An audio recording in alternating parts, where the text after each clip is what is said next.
पाकिस्तान में सबसे ज़्यादा इंडस्ट्री जो फ्लॉरिश की है वो कहते हैं कि बैंकिंग इंडस्ट्री ने फ्लॉरिश किया है, और वो आज आलमी स्टैंडर्ड के ऊपर है। और उसका क्रेडिट सबसे बड़ा मैं दूंगा उस वक्त के बैंकों के जो रहे थे जिन्होंने बुनियादें बहुत मजबूत रखी।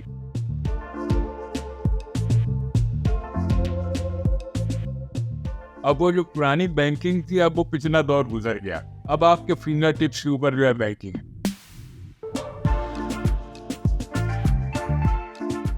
लेकिन मैंने पर्सनली जो मैंने विटनेस किया लास्ट 10 ईयर्स में, अगर आप देखें तो बहुत बड़ा चेंज आया। यूटिलिटी बिल्स पेमेंट जो होती थी वो थ्रू लाइन हो रही होती थी, हम देखते थे बैंक्स के बाहर एक लंबी लाइन लगी हुई होती थी। फिर मोबाइल फ़ोन इंडस्ट्री ने भी इसके अंदर अपनी पार्टिसिपेशन दी, जो मोबाइल वॉलेट्स लॉन्च कर दिए सच एज ईजी पैसा and the jazz cash.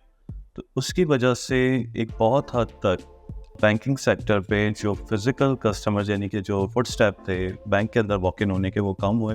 Internet banking से तो बहुत ज़्यादा ईजी है कि हम भी कस्टमर को बताते हैं तो वो कहते हैं कि जिस बच्चे को भी अगर हम थोड़ा सा फैसिलिटेट उनको भी समझाएं, थोड़ा सा टीच करें, उनको भी अच्छा लगता है कि हाँ 2 सेकंड में ये ट्रांजेक्शन हो गई। It is just wow. Nationalisation के वक्त पांचों बैंकों के दरमियान मुकाबला था, लेकिन बहुत शदीद मुकाबला नहीं था। अब बैंक्स हो गए प्राइवेटाइज, तो उसके नतीजे में सेठों का हर एक का अपना अपना इंटरेस्ट हो गया कि उनका बैंक कितना कमाता है, और वो तो ज़्यादा उन्होंने ज़्यादा जो है इसको इम्प्रूव किया।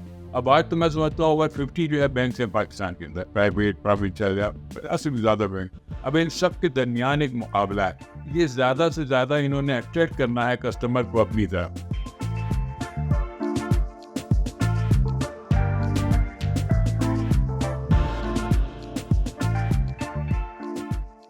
ऑब्वियसली फाइनेंशियल इंस्टीट्यूशन की कॉस्ट ऑफ ऑपरेशन भी कम हुई उससे, और जितना ये डिजिटल सिस्टम हुआ तो ये एट दी एंड ये कंज्यूमर एंड पे फ़ायदा होना शुरू हुआ, जितने भी हमारे कंज्यूमर्स हैं पाकिस्तान में। मोबाइल तो ये तो अभी एक छोटा सा मेरे पास लैपटॉप ही है, समझो मेरी सारी ट्रांजैक्शन हर चीज़ इसी में मैं करता हूँ। ये है कि बहुत इजी हो गया है, मगर समझने की बात है, जो समझता है उसके लिए ये बैंक ही है, बैंक मेरे हाथ में है। जैसा कि आप लोग जानते हैं कि डिजिटल बैंकिंग के अंदर जो है वो बहुत ज़्यादा इनोवेशंस जो है वो आ चुकी हैं, और आजकल इतनी तेज़ी से जो है वो इसका यूज़ बढ़ता जा रहा है अराउंड द पीपल्स। यहाँ पर हम आपको बेसिकली इंट्रोड्यूस करवाने के लिए आए हैं एक ज़बरदस्त सा प्रोडक्ट जो कि हमारी यूबीएल ने लॉन्च किया है रिसेंटली, स्मार्ट डिजिटल अकाउंट के नाम से, जो कि बहुत ही ज़्यादा फैसिलिटेट करने वाला है आप सब ख़वातीन को, आप सब लोगों को घर बैठे with in 5 minutes. It's just a process of 5 minutes. 5 minutes में आप अपना अकाउंट खोल सकते हैं थ्रू यूबीएल ऐप। तो ये आपके लिए बेहतरीन मौका है कि आप इससे फ़ायदा उठा सकते हैं, आप घर बैठे अकाउंट खोल सकते हैं just with in 5 minutes. And the requirement इस आपको सिर्फ 2 चीज़ें चाहिए, एक CNIC आपके पास होनी चाहिए और जो सिम है वो आपके नाम पर होना चाहिए। सिम आपके नाम पर रजिस्टर्ड होगी, ऑब्वियसली आपको कन्फर्मेशन एक मैसेजेस आता है जो कि सिक्योरिटी मैसेज होता है, which is very important for you, और ये आपकी ही सिक्योरिटी के लिए है कि आप इसमें घर में बैठ के अपना अकाउंट खोलेंगे, सिर्फ NIC डालेंगे, अपना मोबाइल नंबर डालेंगे, आपका अकाउंट रिसेंटली ओपन हो जाएगा, no more documents at all.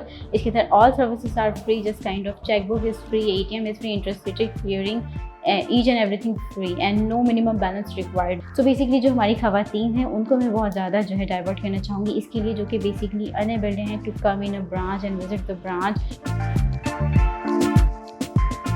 Actually हम ग्रास रूट लेवल पे आ गए हैं कि जहाँ लोग अगर पढ़ नहीं पा रहे इंग्लिश, तो वो, और उर्दू में भी ऐप्स आ गई बैंक्स की, काफ़ी सारी फाइनेंशियल इंस्टीट्यूशन की मैंने उर्दू में भी ऐप्स देखी हैं। तो ये तो बिल्कुल आप समझ लें कि बिल्कुल ये हमारे रूरल एरियाज़ में चला जाएगा, अर्बन एरियाज़ में तो ये इफेक्टिव है, काफ़ी हद तक यूज़ भी हो रहा है।